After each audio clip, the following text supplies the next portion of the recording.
da je uspješnost zajednica 1%. A ona 1% koji uspjeva isključivo zbog toga jer su ljudi negdje u dubini odlučili prihvatiti odgovornost. I ta kvaliteta daje bilo kojoj zajednici mogućnost da opstane. Da li je to zajednica bračna, 1 na 1, 1 na 2, 1 na 100, svejedno je. Svaka zajednica funkcionira isključivo ako su ljudi koji čine tu zajednicu prihvatili odgovornost na podjednakom nivou. A odgovornost je zapravo moć. Pa da prvo razjasnim šta je to odgovornost, jer kad se odgovornost jako često spominje i uglavnom krivo. Odgovornost je nama prikazana danas kao sposobnost prihvaćanja puno obaveza. Pa odgovornost je i sinonim za krivicu. Ništa od toga nije odgovornost. Odgovornost je samo jedna kvaliteta. To je odluka da iz svog života napraviš najbolje što možeš. I ta kvaliteta od nas zahtijeva da prihvatimo istinu, da vidimo stvari kakve jesu i zbog toga što vidimo stvari kakve jesu, mi zapravo dobivamo moć da tim stvarima upravljamo. Mi smo ih osvijestili i kada smo ih osvijestili, one postaju naše.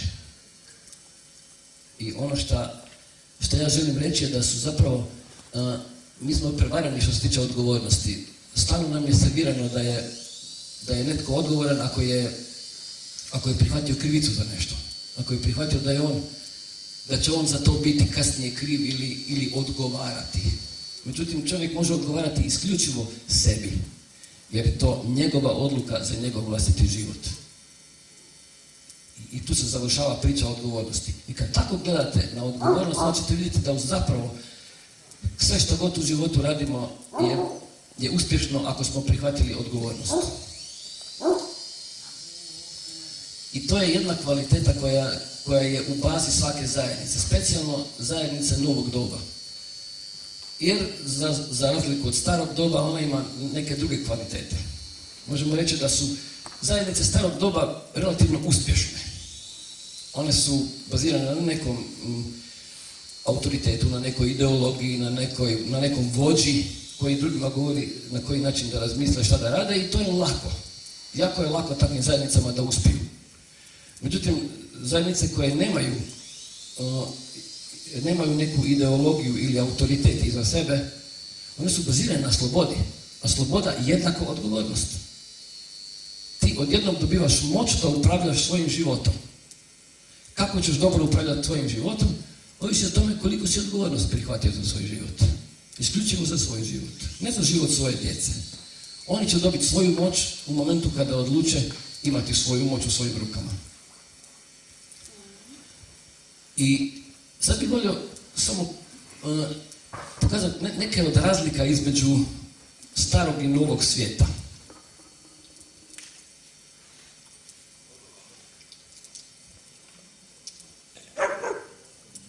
Stari i novi svijet se u današnje vrijeme isprepliču.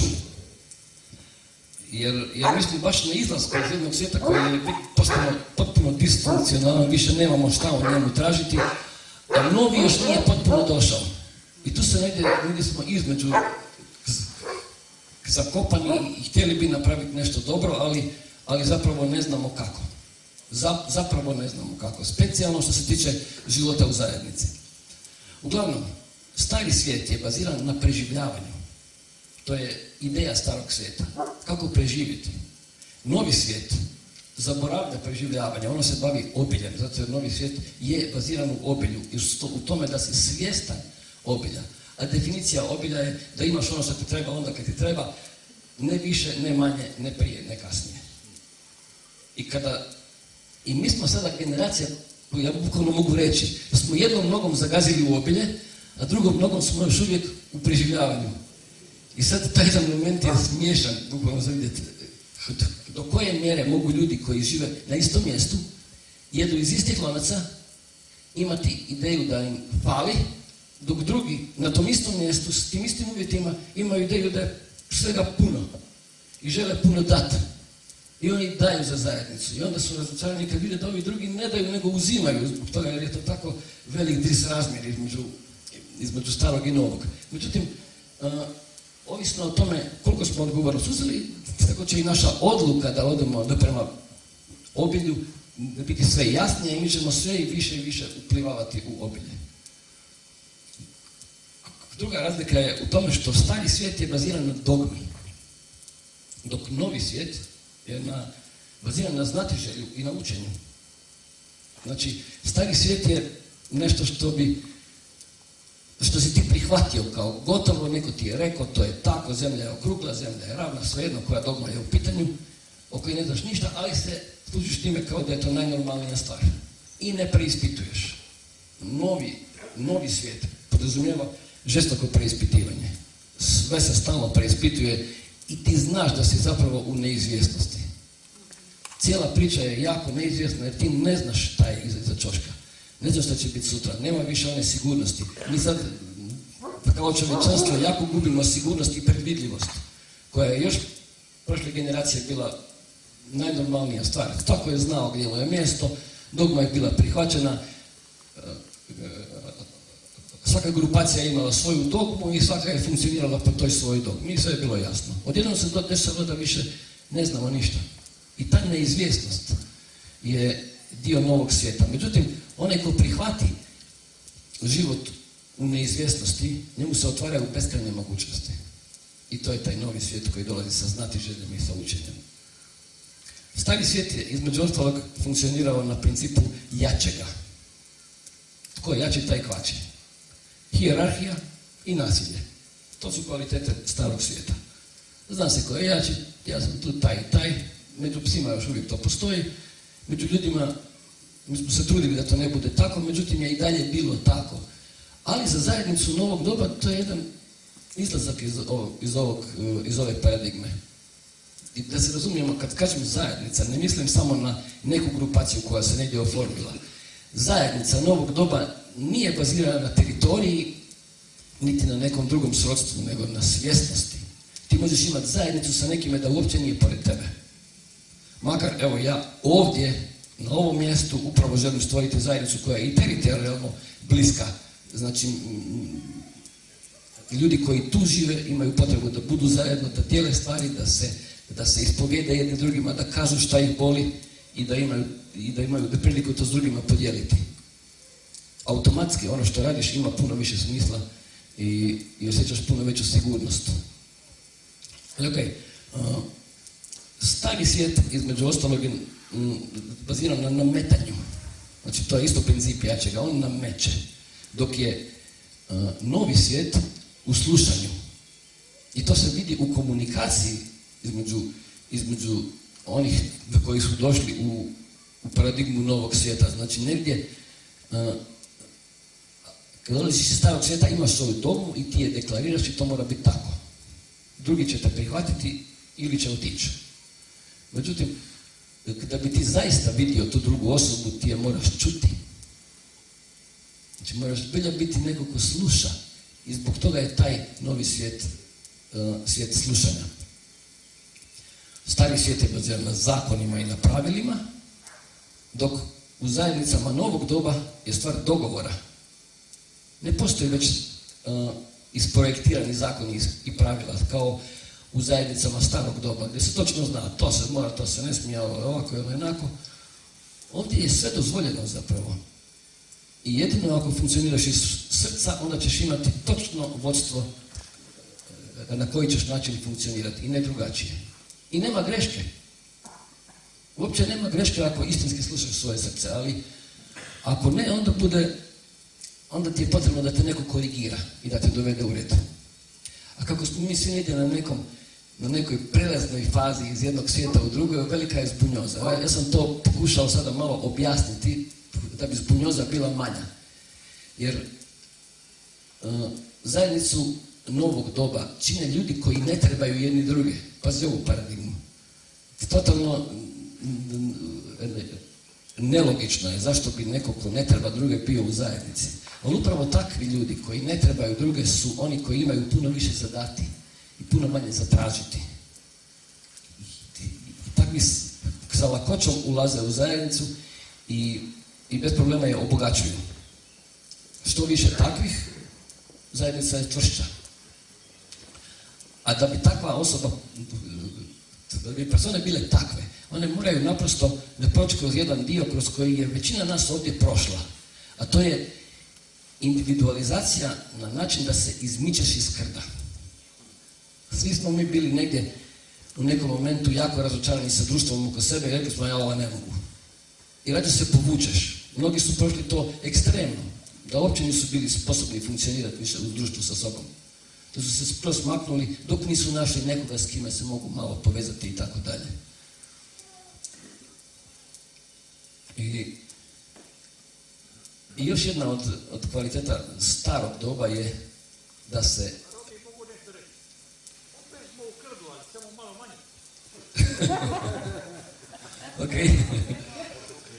Ovo je čopor šta gore prati. Na stari način mi u stvari predajemo svoju moć autoritetu i ideologiji. I to je ono što čovjeka oslabljuje.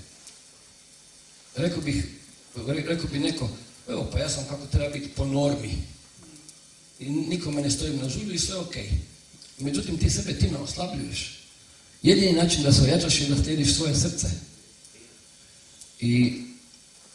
I predat moć nekom autoritetu zapravo je oslabljivanje samog sebe. Osjećat ćeš se sigurno, nećeš talasat, bit ćeš dobar i sve ok, ali to nije to.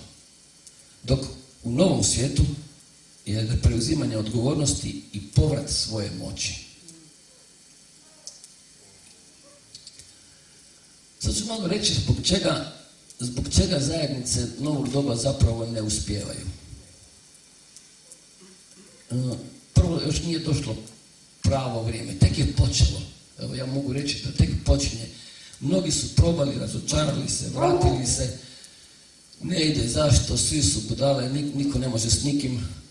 Najnormalnije stvari koje se podrazumijevaju se zapravo ne učine i tako dalje. Dakle, jedan od problema je to što ljudi zapravo podrazumijevaju kako bi trebalo biti. I zbog tog podrazumijevanja mi u stvari gubimo komunikaciju. Nema podrazumijevanja. U zajednici novog doba sve se pita, sve se uspostavlja ponovo iz početka. Upoznaješ osobu, daješ mu šansu i na taj način ćeš uspostaviti zdrav, dobar odnos sa nekime. Da, sorry, ja stalno govorim osoba, a zapravo mislim na čovjeka.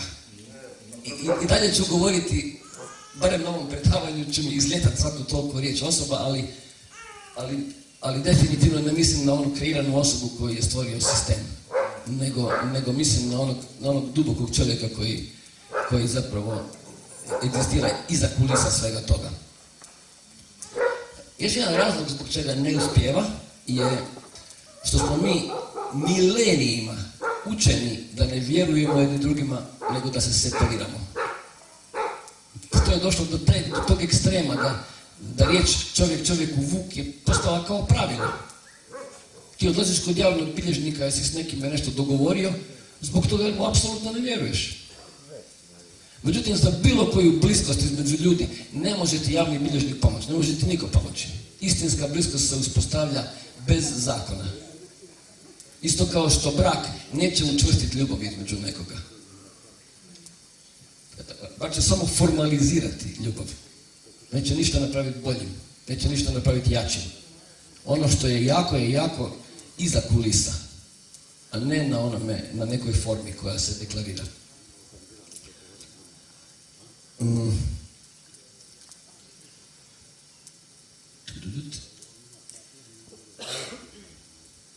Još jedna stvar zašto zajednice mogu uspjeti je ako si zadaju nekakav viši cilj, neki uzvišeni cilj, bilo šta nije preživljavanje. Dokle god smo mi zajedno zbog toga da bi nam bilo jeftinije, da bi nam bilo, da bi preživjeli, da bismo imali hranu i tako dalje, zajedno ćemo uzgajati biljke, zajedno ćemo imati nešto. To nije dovoljno za uspjeh jedne zajednice novog doba. Mora biti nešto uzvišenije. Da li je to umjetnost ili neki drugi vid razumijevanja ovog svijeta? To je svejedno. Važno je samo da je nešto uzvišenije od preživljavanja. Može se manifestirati kroz svašta. Evo, da sad ne pričam o tome. Ja pokušavam skratiti sve više ono što imam da bi stalo, jer bi volio kasnije vaša pitanja čuti. Mislim da će to biti važniji dio priče. Jedan od načina na koji zajednica može uspjeti je da se uspostavi takozvano sveto trojstvo. Znači, kad se dvoje odluče biti u zajednici i primaju na sebe druge ljude, oni su se dogovorili između sobom šta hoće. Ili neki pojedinac zna točno šta hoće i kako zajednica ide. Jako malo šansi ima da će preživjeti. Onaj koji dolazi kao treći može ih jako destabilizirati. Jedini način da se stvar zaista uspostavi je da ih bude troje. Znači, to prevazilazi bračnu zajednicu. Znači, zajednica novog doba da bi mogla ići, mora imati još nekog pomagača sa strane. I kad se ljubavnik, to je definitivno dobar način.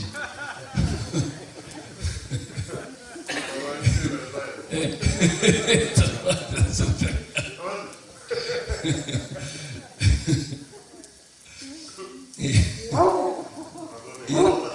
Ali interesantno je da zapravo je stvar dogovora između njih. Koliko će se oni čvrsto između sebe dogovoriti šta im je taj uzvišeni cilj kojem teže.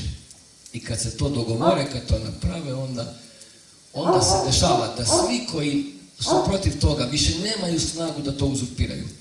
Oni budu odbijeni i katapultirani daleko. Ili budu privučeni time, ako su na toj frekvenciji, i priključuju se stvarima i onda stvar raste. Raste zbog iste frekvencije, raste zbog iste količine odgovornosti koju su si zadali.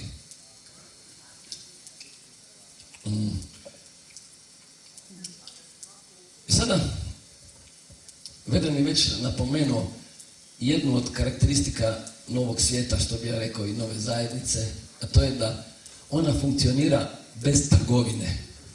Pazi ovo, kako ćeš funkcionirati s drugima, a da nemaš neku trgovinu? Čak i bračna zajednica ima trgovinu između sebe. A kako ćeš napraviti da sad nemaš trgovinu, da nešto daš od srca i da ne pitaš da dobiješ nešto za uzvrat? Ali ako uspijemo doći do toga da možemo tako funkcionirati, da zbilja daš bez računice o tome koliko ćeš dobiti nazad i da ćeš dobiti nazad kako treba, to je kvantni skok za čovječanstvo. Ali to je baza zajednice novog doba. I kada na tu kvalitetu priključiš još jednu kvalitetu, a to se zove nenasilna komunikacija, onda imaš garantiran uspjeh. A nenasilna komunikacija je zapravo nešto što duboko leži u svima nama, što svako dijete zapravo ima duboko u sebi, ali je naučilo da ako nešto želi postići, da mora druge silovati i onda će dobiti ono što hoće.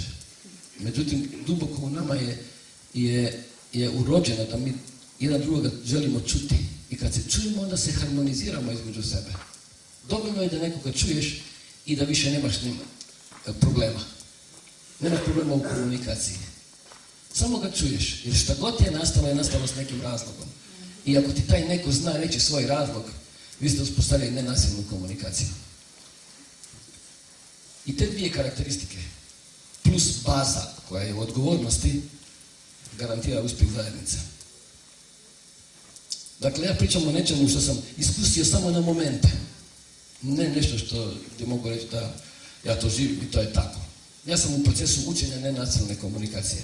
To je svakodnevna odluka gdje ćeš ti reći, opet nisam dobro odkomunicirao, opet nisam dobro rekao, opet nisam sam znao zbog čega to radim. Zapravo. I onda kada uspiješ izraziti točno šta je u tebi, zbog čega te nešto boli i da te uopće boli. I ne da pokažeš prstom na drugoga i kažeš zbog tebe je meni teško ili ti si kriv i tako dalje. Ne. Nenasilna komunikacija isključuje riječi ti si. Ona isključuje samo riječi ja sam to doživio tako i tako. Mene boli tu i tu, jer možemo mi to nekako drugačije. I onda se dešava da od onog čovjek čovjeku vuk, odjednom dobiješ zlatno stvorenje pored sebe, jer svi ljudi duboko iza kulisa su zlatni i imaju potrebu da pomognu nekome kome je teško. I ako ti neko dođe, ne sa pozicije moći i autoriteta ili moralne superiornosti koja kaže ti si kriv zbog toga jer si napravio to i to, nego kažeš, gledaj, mene ovo boli. Gotovo, imaš potpuno drugu osobu ispred sebe i mogućnost da se nešto napravi.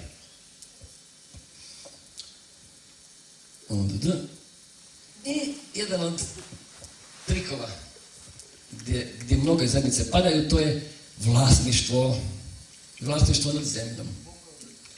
Idealno je kad bi se ljudi dogovorili da budu u zajednici, dogovorili nekakav viši cilj, uzmu odgovornost za svoje postupke, uzmu odgovornost za svoj život i odluče da će iz svog života napraviti najbolje što mogu i onda krenu zajedno kupovati zemlju. Zajedno daju u istu kasu i onda su oni zajedno vlasnici zemlje.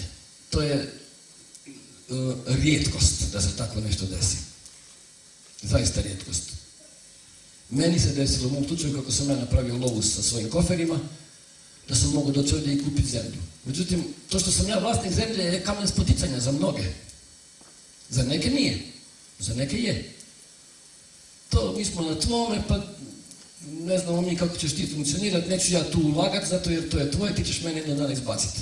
To je česta rečenica. Dok se ne uspostavi povjerenje.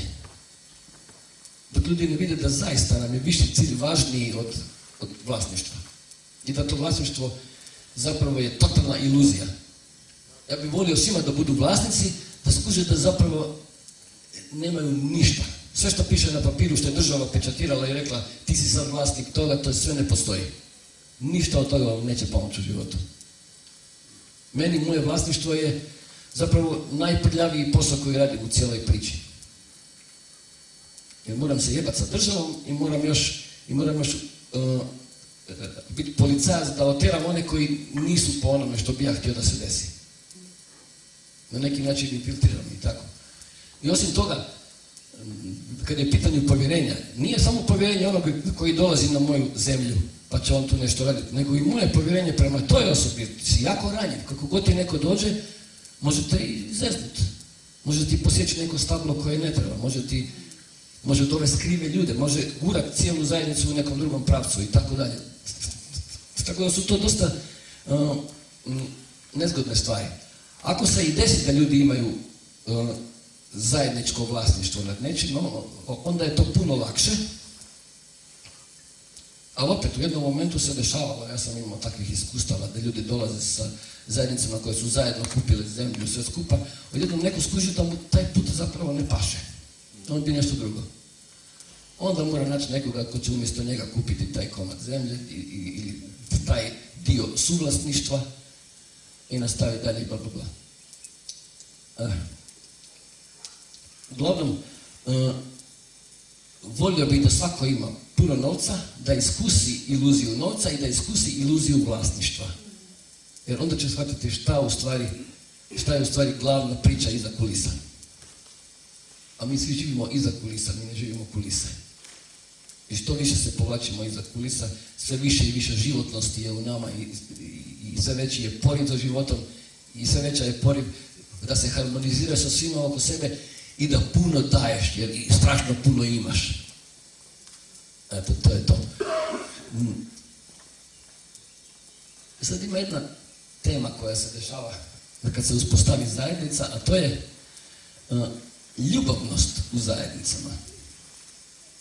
Jako je lako dok mi dođemo iz ovog svijeta izvana, točno se zna ko je s kim i šta ko hoće, međutim, ljudi žive u zajednicama i bliski su si.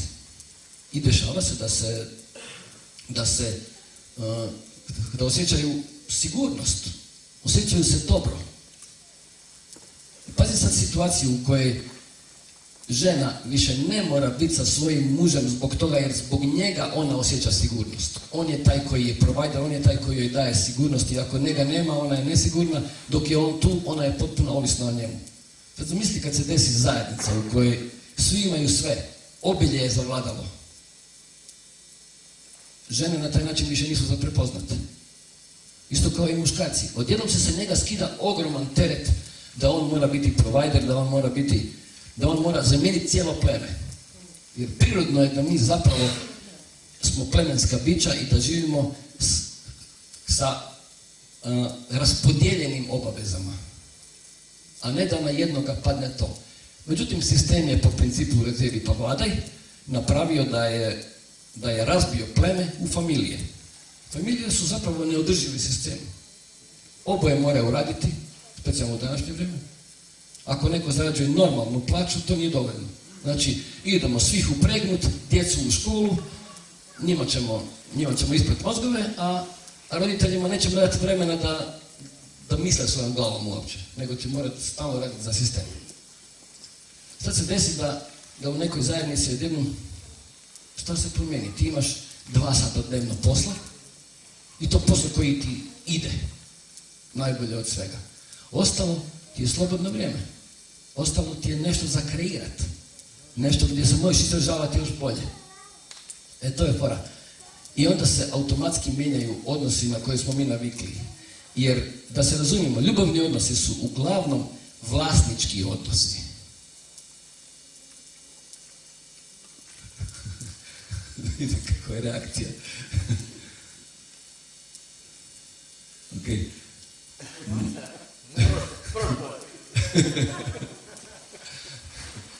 Treba to apsorbirati, to da si rekao. Da, to je dosta gusto pričam. Ali evo, i kada sebe razvlašćuješ tih iluzija, onda zapravo izlaziš potpuno iz te neke sigurnosti tog jednog dogovorenog ljubavnog odnosa. I ti si s nekime isključivo zato jer želiš biti s nekime, a ne zato jer moraš. Moraš. Šta će više ostati po starom nakon toga? Kad više ne moraš? Ali ljubav ti ne daje izbora, to mora. Kako si rekao? Ljubav ti ne daje izbora, to je bolesno stanje, moraš. A to je zaljubljenost. Zaljubljenost je moranje. Ljubav nije zaljubljenost, ljubav je slobodna. Ljubav te tjera, bukvalno da drugome daš punu slobodu. Ne možeš ga ničime uvjetovati. Zdravo boli.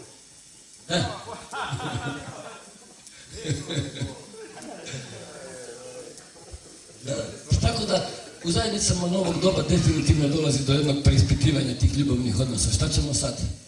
Ovdje nas je više, bliski smo si, svaki ima neku kvalitetu, a ja više ne moram ono što sam navikla ili navikao. Interesantno je to sa muške strane. Kolika količina očekivanja se očekuje od muškarca dok on bude pater familije. To je strašno pritisak. To je pritisak koji bukvalno te čini da ne znaš šta bi. Mnogo puta pomisliš idemo od ovog svega. A onda tu su djeca, pa to sve skupa, pa nekako ne ideš, pa sve ostaje, negdje se vrtiš. I sad zamisli dati priliku da se sve te stvari smanje, da se s muškarca skine to jedno ogromno očekivanje da on mora zamijeniti pleme i da se sa žene skine to ogromno očekivanje da ona mora biti egzaktno kako je društvo propisalo. Da ne pričam sad o tome.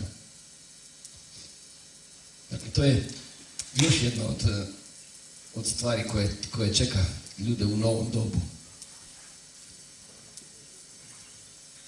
Često mi ljudi pitaju, a kako ću ja u zajednici kad zapravo imam veliku potrebu da budem sam? Kvaliteta koja se čeka za zajednicu novog doba. Kako sam rekao, zajedničari novog doba su ljudi koji ne trebaju jedni druge. Upravo ti zajednica pruža priliku da budeš sam. Zajednica nije neko zapravo pleme, nije neko mjesto gdje ti prisilno moraš biti s nekime, dijeliti kupatila i kuhinju. Nije uopće to važno. Važno da ti zaista imaš priliku zbog tog jednog obilja koje je zavladalo maknuti se sa strane i biti beskoristan. Ja bih čak rekao da zajedničari novog doba imaju sposobnost da budu beskorisni.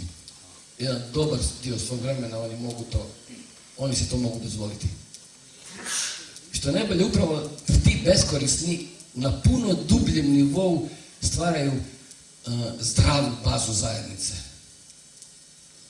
Zajednica je jaka zbog onog spiritualnog iza kulisa, a ne zbog toga jer nemamo puno novca ili smo se dobro organizirali pa sad funkcioniramo i dijelimo nešto i tako dalje. Nego je potrebno baš onaj spiritualni dio, a spiritualni dio se postiže upravo u samoći.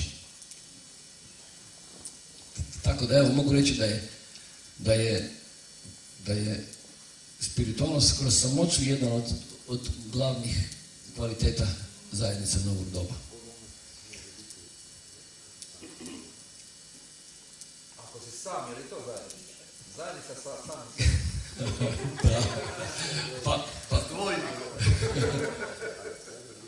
Da, ako ste pritom dvojica, dok si ti sam, to... Ako si ti i tvoj ego zajedno, to je to.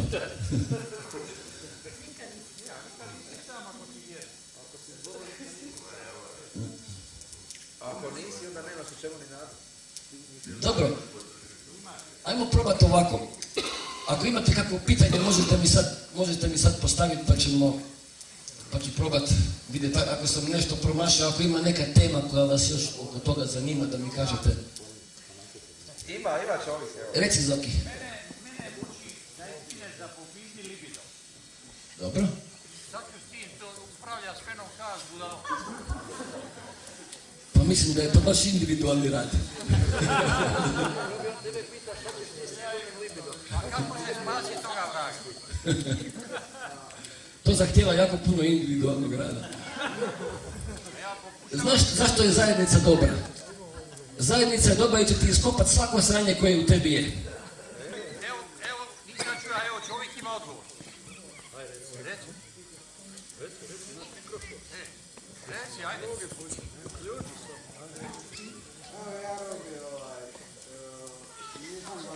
Daj mikrofon. Evo, Davor, uzmi mikrofon, Davor. Davor. Nisam te ja razumio. Znači, rekao si da mi najbolje... Rekao si da najbolje... Blizu. Stavi blizu mikrofon. Rekao si... Bliže. A reka si.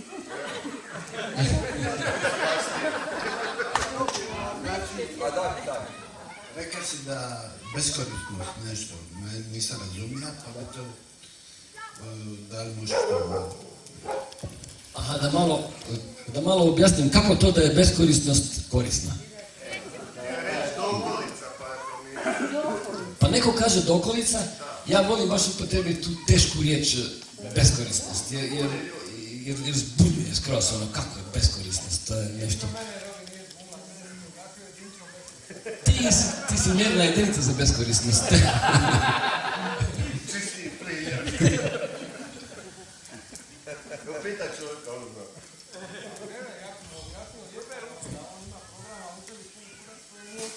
Programi čišćenja svako od vas slijedi, ne možete platiti čišćenje samo sebe, ko stana, ko auto, znači to morate sami sa sobom raditi. Ali to znači zakon trgovine, a mi smo protiv trgovine, jer ako ja gledam neku korist, znači ja mogu biti beskoristan samo svojim očima, ali ja sam koristan sam sebi. Je beskorisnost, u stvari korisnost je jako vezana na trgovinu. Rješavanje trgovine iz svog života znači i rješavanje tog moranja da budemo korisni. Mi smo prirodno beskorisni, jer što god pogledaš u životu, smrt sve pokrije i nema tu nekakve koristi da možeš puno napraviti, ali upravo kroz oslobađanje od te ovisnosti o korisnosti mi možemo steći puno vremena, puno mira i usmjerenosti prema onome što treba. I to je jedna strašna karakteristika, ogromnu snagu možemo dobiti nazad zbog beskorisnosti. A zajednica, odnosno pleme koje je funkcionalno ti daje tu priliku, jer ti daje priliku da imaš obilje oko sebe i da se više ne moraš baviti preživljavanjem. Ja bih čak rekao da je korisnost vezana uz preživljavanje. Ideja preživljavanja stvarala je ideju korisnosti. I zato mi moramo biti korisni i više nemamo priliku biti slobodni.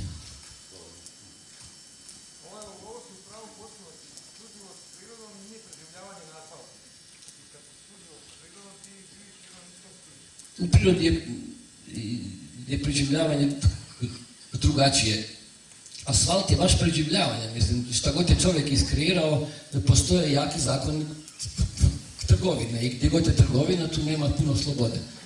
Točno se zna šta moraš i kako ćeš do nečeg doći i to je to. I moraš stvarati viškove da bi mogao nešto napraviti. A ovako uzimaš koliko ti treba.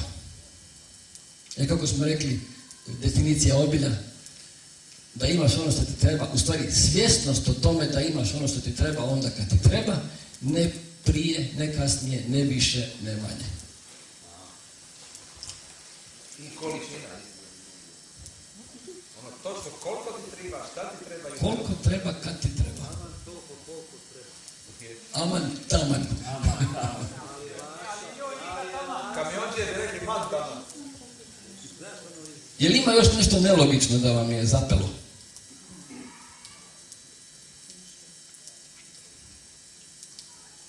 Ima motiv zajednice. Motiv zajednice bez čovjekova znanja. Ok. Na mentalnoj razini to ne uspjeva. Na nivou preživljavanja motiv zajednice je, Nivou čega? na nivou preživljavanja i na nivou trgovine. Motiv zajednice je, ajmo se udružiti da bismo mogli lakše preživjeti, da bismo, vrlo jednostavna računica. Umjesto da 5 familija ima 5 kuhinja, 5 auta, 5 odlazaka u nabavu, 5 svega, oni to krate. Možda 2 auta su dovoljna za 5 familija. Jedan odlazak u nabavu koji je puno jeftiniji jer nabavlja za svih veliku količinu svega po jeftinijim cijenama. Onda jedno kuhanje za 5 familija, gdje 2-3 njih kuhaju za svih, a ne da svaka familija ima svoju kuhinju, svoju potrošnju, svoj odlazak u nabavu, svoje vrijeme potrošeno na kuhinje paralelno odjednom svi. Evo, vrlo jednostavna je računica ekonomska. Međutim, da bi zajednica zbilja bila od novog doba, ona mora imati neki uzvišeniji cilj. I taj uzvišeniji cilj se ostvaruje među ljudima. Za početak svake zajednice dovoljno uzvišeni cilj je usmjeriti se prema istinitosti. Skidati masku. Jer maske su te zbog čega ne možemo imati komunikaciju jedni s drugima. A kad skidaš masku, a zajednice ti to omogućuju rapidno, no time, dođi, budi s nekim blizak, vidjet ćeš kako će ti maske padati.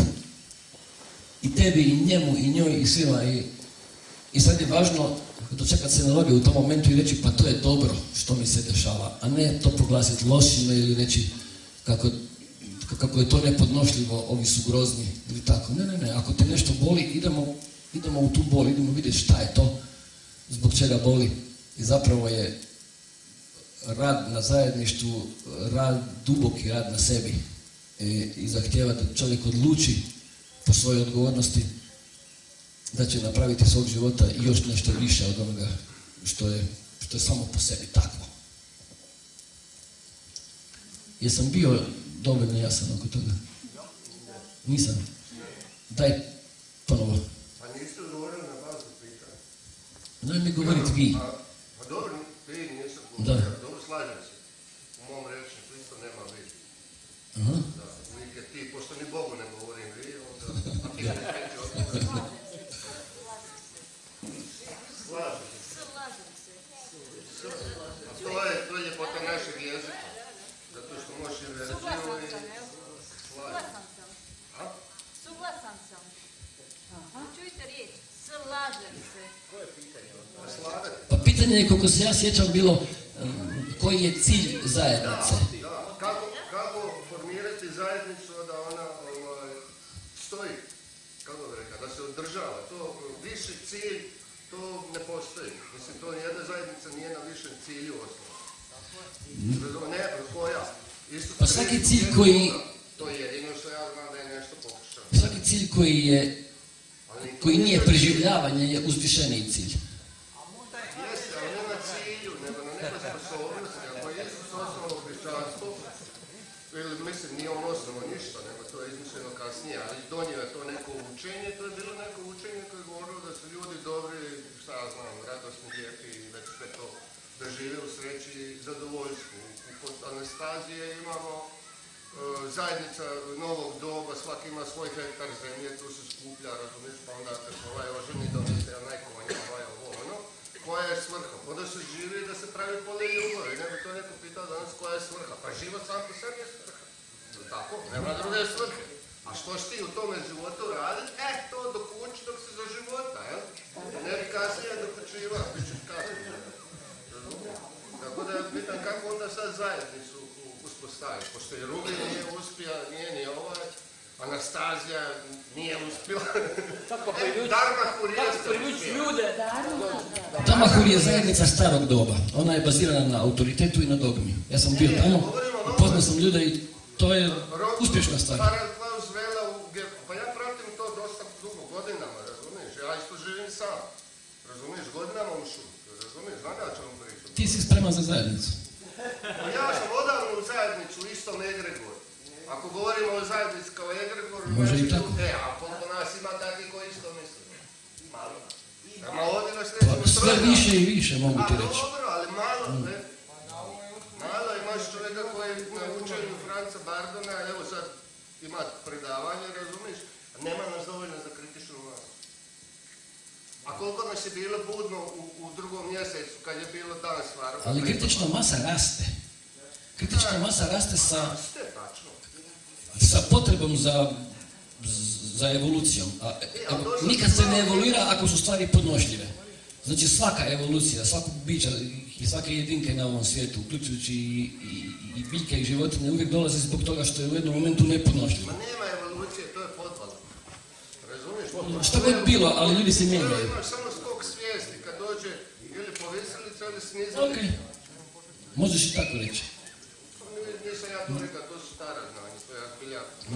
Kako ponukas ljude da... Razumiješ, kako? Nikako. Nema načina da ti nekog ponukaš na nešto. Ti možeš biti primjer nečega i neko može vidjeti da je tebi dobro.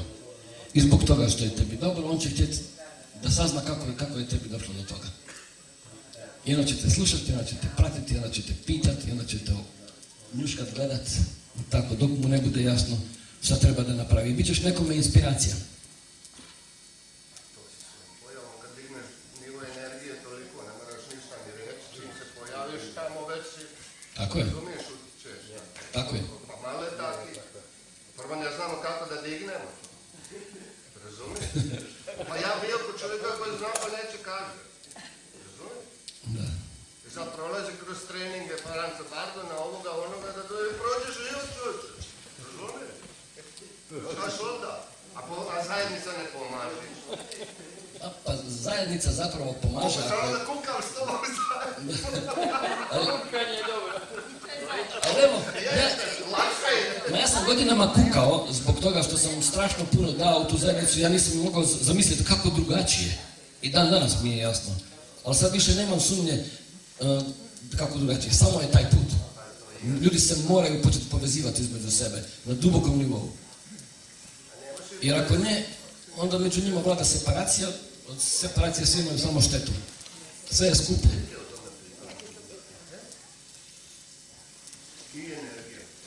Ali evo, situacija nam je zapravo dobra. Sa svih strana nam se oduzima prilike da živimo na ono na čemu smo navikli, ajmo reći, po paradigmi starog svijeta. Uz moranja, uz preživljavanje, uz dogmu i tako dalje. Novi svijet dolazi neumoljivo. Tu je već. I mi već imamo priliku. Ja bih rekao ovako. Jednom sam hodao ovdje dole po Mlatuši i dobio sam tu neku viziju da su vrata raja otvorena i da na njima piše svatko može ući ovog momenta, ali mora ostaviti svoj stari pakao. Da, moraš ostaviti prtljagu. I čim skineš prtljagu, ti si već tu. Gotovo, vrata su tu, otvorena. Sve je spremno.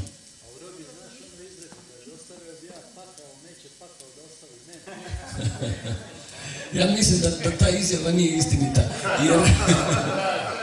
jer to je zbilja stari svijet. Ono, neodgovoran, to je neodgovoran i nemoćan svijet. Ono. Ja nemam priliku odlučivati o svom životu. To je tipično neodgovorna odluka. To je izjava, ja sam jednostavno takav. Ne može biti neodgovornija izjava. To sam ja. Ne može bolje. Sve može. Da li je sudbina odgovorna? Pa ja mislim da si ti taj koji upravlja svojim životom. Evo, 5.11.86. Mene ti vozi barba u jajce i zalipi se autom ispod autobusa i ja mrtav u komi, ne vade me, gore ovoga ne treba vadi mrtavi. I to ode mi bubreg, jetra pukla, rupa u glavi, ode sve. To je sudbina. Dobro. Ja sam mogao krepat kad tič. A nisam. Ne nisi. Ali, ko je mene šta pita? A pogledaj se, imaš svu snagu. A imam kuraca kad sam glup. To je isto tvoja odluka. Kurac kad se Ne. Ne pričaj mi. Ja sam se rodio glup, pa sam odlučio da neću više biti glup. I onda sam promijenio sve što mogu promijeniti, ako ne valja. Čekaj, znači ovako, ja sam razmišljao. Ne čujemo te. Malo sam razmišlja, znači, ako sam ja beskoristan. Znači, ja tebi što mogu? Mogu darivati sebe, a samo darivati, znači beskorisno, bez koristi. I to će me radovati, jer sam bogati Bog i uživam u tome. I onda na kraju opet imam korist tu radosti i onda... Znači imaš korist u radosti. To je to. Super, to je... Ma ne kažem ja da je beskorisnost bez koristi. Imamo jako puno razloga da budemo beskorisni. Ali se prvenstveno odnosi na onu računicu, na trgovinu. Kad počneš davati iz gušta, kad počneš davati od srca, onda ti je gušt, onda ti je lijepo, onda više ne moraš... I onda si dobio plaću bez da si tražio. To je to. To je cijela svrha. Ja sam najsretniji kad nekome nešto napravim besplatno. Evo, vidiš to. Ali ne mogu tako staviti. Moram živjeti sa nečega. Ne usuđujem se reći ništa. Taj dio ne mogu, to te odvaja od Boga u tebi. A sve možeš, to te spaja sa Bogom.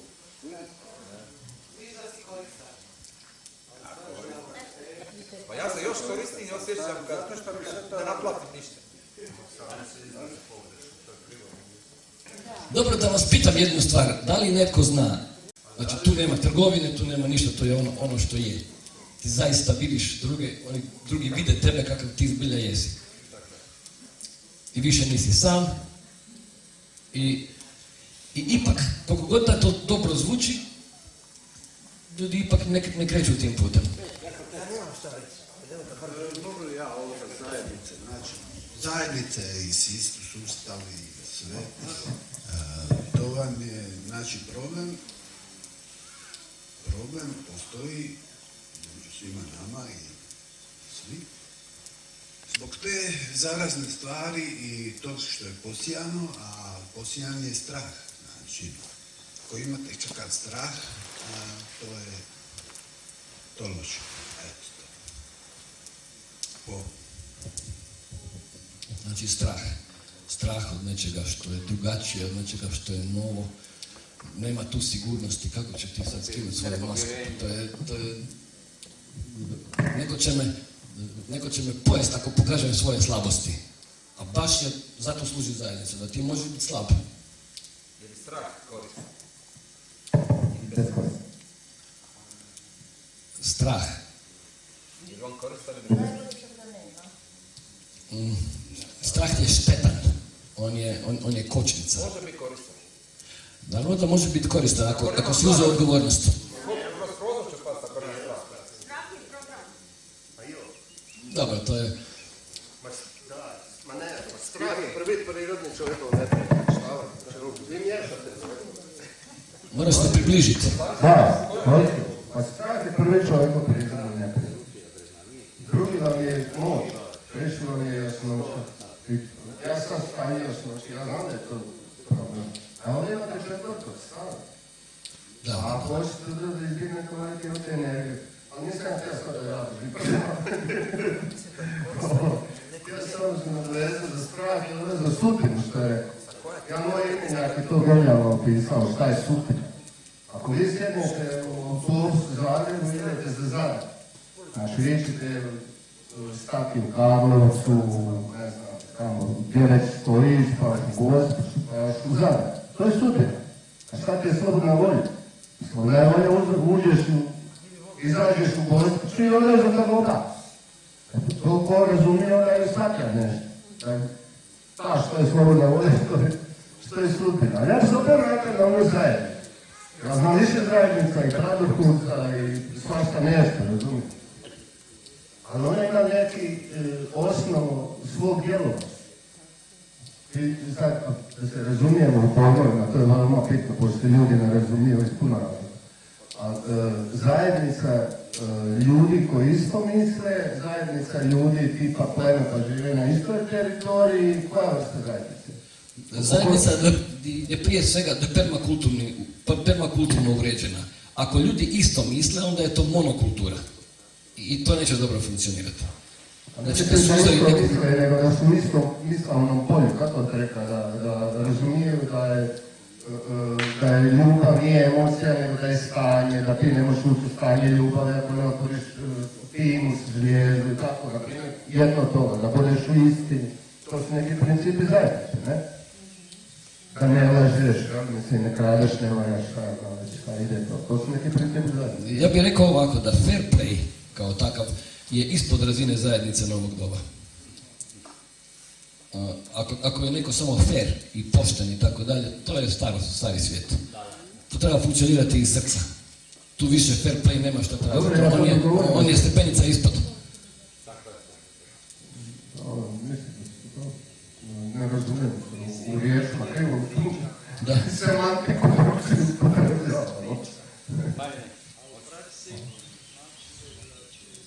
fair play je po meni iz nogometa, to nije nikad bilo kod nas, neki tako takmičarski kultura, razumijete? Stalno imamo, ja bar imam nesporazum, razumijete čemu se priča, razumijete šta si osoba, šta si čovjek, šta si ljudsko biće, šta si fair play, šta si poštenje, šta si iskrenost, ako ne znaš koji je put ispravan, pitaj srce, tako. Mislim. Ali zajednica, u Darnahur zajednici, oni imaju dva vjeničara odavno je krenulo sve. I proizvode električne energije sa kristalom, a to je krenulo iz Švajcarske iz onog krugog jednog udruženja, gdje oni imaju opet proizvode struju, bla. Znači imaju nešto zajedno. A samo na mentalnom nivou, mi se družimo, ali ne možemo da stvoriti ništa više od toga. Ali ja tako mi... Pa koliko sam ja vidio Damanhur, njima je ljepilo zajedništva zapravo njihova ekonomska situacija. Oni su tamo zbog ekonomskog interesa i to nije neki uzvišeni cilj po meni. Mnogi među njima imaju i nekakvih spiritualnih ciljeva. Posljedica, da. Pa i Harald Vela je uzao onu kuću u istočnoj Njemačkoj, osnovo je polako ona je žena dala i platila što ja znam tamo, razumiješ, sad je došlo više ljudi, ali ovdje kao nosila znanje, ko je na znanje? Razumijete? Zato se teško to ostvariti. Ali tamo Vela, na primjer, napravi suncokret do 3 metra i svako vezano Pa evo, veličine. I onda svi hoće doći da ide zavire, znaš, i malo ono, elektro, reći kako se zove, ono zavod, kad mrtvo, Dobro, to je sad... ma dobro, ne ulazim u to. Ali kaže neko ko ima neko, a ovo je samo na nivou ideje. A to ni Platon nije uspio. Da. Pa je ispala Platonova pečena poslije toga. Ako je nešto koristilo ovo. Da, dobro, da ne skrenemo s teme. Zapravo, je li potrebno još nešto reći? Ili da nas samo podsjetim da smo u jednom fantastičnom vremenu kada se otvara gomila opcija i kada nas se gura u neizvjesnost i prihvaćanje te neizvjesnosti nam u stvari otvara beskrajne mogućnosti i jedna od najvažnijih stvari u svemu tome je da počnemo shvaćati da smo svi jedno. Sve je jedno. Kako gor, tako dol, tako gor, sve je jedno. To je to. Robert, ima još jedan crv kojeg nismo spomenuli. Reci. Iskorištavanje. Davanje i iskorištavanje davanja. Da, to je dosta veliki izazov u zajednici. Dođu ljudi koji misle da daju, a zapravo i drugi doživljavaju kao da iskorištavaju cijelu priču. I sad kako sa njima? Mi smo jednom prilikom imali dogovor oko toga. Rekli smo zajedno, daj koliko možeš iz srca i ne gledaj u tuđi pjat. Ne gledaj koliko je ko drugi dao. Daj. I to je trajalo nekoliko mjeseci, mogu reći. Nakon toga su se stvari jako pogoršale, bile zbog nekih drugih razloga, ali ima načina da naprosto ideš još dalje od onog što je logično, još dalje od onog što je, budi nelogično dobar, budi nelogično u užitku i u stalnom obilju. I kad si u obilju, ti nikad nećeš osjećati da te neko iskoristio. Ti ćeš stalno imati, stalno ćeš imati osjećaj da ti stalno nešto dolazi. I stalno će ti nešto dolaziti. I to je u stvari protuotrov za iskorištavanje i za to. Jer iskorištavanje je naša mentalna ideja od prije da je neko ne fair prema nama i da ćemo zbog toga nešto izgubiti. I to je odluka iz dana u dan gdje ti se u stvari odlučio da nećeš više živjeti u neimaštini i u preživljavanju, nego ćeš ići u obilje. Kako dolaziš u obilje, tako ti se sve više i više toga otvara. Pa rekao sam ja, znači nisi u strahu, nego si bogati Bog koji dariva i to te raduje i to... Dobro si reka. Mogu ja radi nešto reći, kad si pitao... Reci i peče. Postavio pitanje. Aha, ajde, uključi ga molim. Jesi. Jesi čuje? Evo ovako, jer sam ja bio u zajednici, živio sam i znam nešto o tome i to, pa mi palo na pamet to da nije uopće bitno fizički da li si zajedno sa ljudima, pa da stvoriš neku zajednicu i sad neki ekonomski interes u to. Ja mislim da ljude povezuje sad, ne moramo gledati samo lokalno, ali globalno. Ne volim to riječ globalno, ali planetarno. Da kad ljudi počnu kad se u ljudima probudi želja da spoznaju ko su, znači taj duhovni aspekt našeg bića koji određuje sve drugo. Kad ljudi to probude u sebi, onda automatski ti kad si takav probuđen, povezuješ ili privlačiš ljude koji isto žele da se probude. I samo ja mislim na tom nivou zajednice mogu funkcionirati. Kad imaju te ciljeve, znači krajnji ultimativni cilj, kako se kaže, da ti spoznaš ko si, a to je želja svake duše, svakog od nas. Tako je. Ali pošto smo maskirani, raznim programima, zabludama, i zajednica može jako dobro funkcionirati, mislim, cijela zemaljska kugla, 8 milijardi ljudi, čime se bave, čime su zaokupljeni. Ko od nas, sad evo postaviš pitanje, ko je od nas danas uopće sebe pitao ko sam ja, da li je nešto učinio u tom smjeru? I to je rekao kuga. Svaki dan. Planeta je ne. Ok, da ako ostanemo na temi zajednice, dobro si rekao, raditi na sebi je zapravo raditi na zajednici. Mislim da je to jedna od glavnih stvari. Ako želiš živjeti dobro u zajednici, imaš puno posla na samom sebi. Jer ljudi, kako si primijetio često, gdje god odeš, uvijek, većina uvijek u prstom drugoga, čini neki problem, on meni to napravi, vidi ga kakav je, ali malo ko kaže, zašto sam, kakav sam ja? I to je tako jaka hipnoza, da ljudi to... Dovoljno je pitati se zašto me to boli. Da ti sebe... Onaj koji sazna zašto ga nešto boli, on više nema neprijatelja izvana. On ima samo nekoga tko mu je pokazao gdje mu je bolna točka. To je to. Tako da zapravo raditi na zajednici je raditi na samom sebi. Kogod se odlučio za zajednicu, u stvari se odlučio da se suočava sa samim sobom. To je lijepa poveznica. I mogu reći da zajedništvo novog doba nije stvar teritorije i mjesta gdje se nalazimo i s kim smo blizu samo, nego poveznice na nivou svijesti. Povezani smo i ja negdje osjećam da je tako, i ja negdje i vidim da je tako i znam da rastemo i da nas je sve više. Jer i ovo oslobađanje sistema, sad što mi smo slušali Vedana malo prije, ti se oslobađaš sistema, ti se moraš osloboditi svojih zavljena, svog sistema, sebi, a to je... Ti si u sistemu. Da, ti si u sistemu i ti moraš da se oslobodiš u sebi. Tako da, to je to što povezuje. Je. A vidiš kako smo privučeni, ono koliko nas je tu, ne znam, 70. Lipa. Tako duboko u duši želimo to, da se povezujemo, došli smo to da se inspiriramo, osjećamo slično. Tako to. Tako da je to uvijek lijepo kada je taj duhovni aspekt, mislim to, da želimo spoznati poslije. Toliko godine nemaš, ne znaš poslije. Interesantno je da koliko se jakih personaliteta ovdje sakupilo. Koliko ti još treba? Baš mi je drago za vidjeti mnogi ovdje, specijalno ovi koji žive u Blatuši već, koje znam. Nema nekog, a da nije izuzetno jaki personalitet. Baš sad to sve uskladiti, uvijek je teže uskladiti jake personalitete nego slabe. Slabima zadaš zadatak i kažeš im tako treba biti, oni to slijede. Međutim, jaki personaliteti su upravo problematični, ali tek oni čine zajednicu novog doba. A ne oni koji ćeš lako uglaviti u neku monokulturu. Permakultura upravo podrazumijeva bioraznolikost. To je baza permakulture.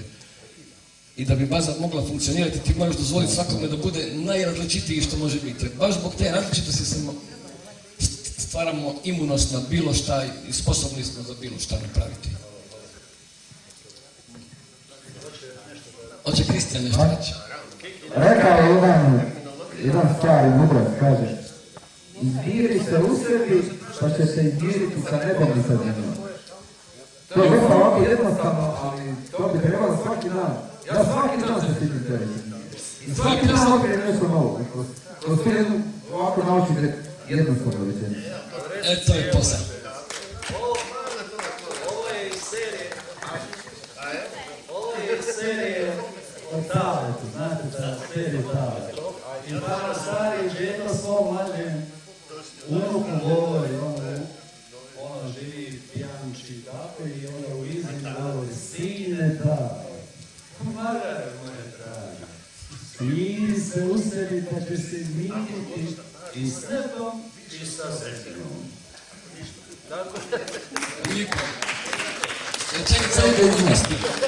Evo, društvo, ja vas svih sad pozdravljam, a posebno pozdravljam Paulu i Sergeja i Anu, koji su stigli sada.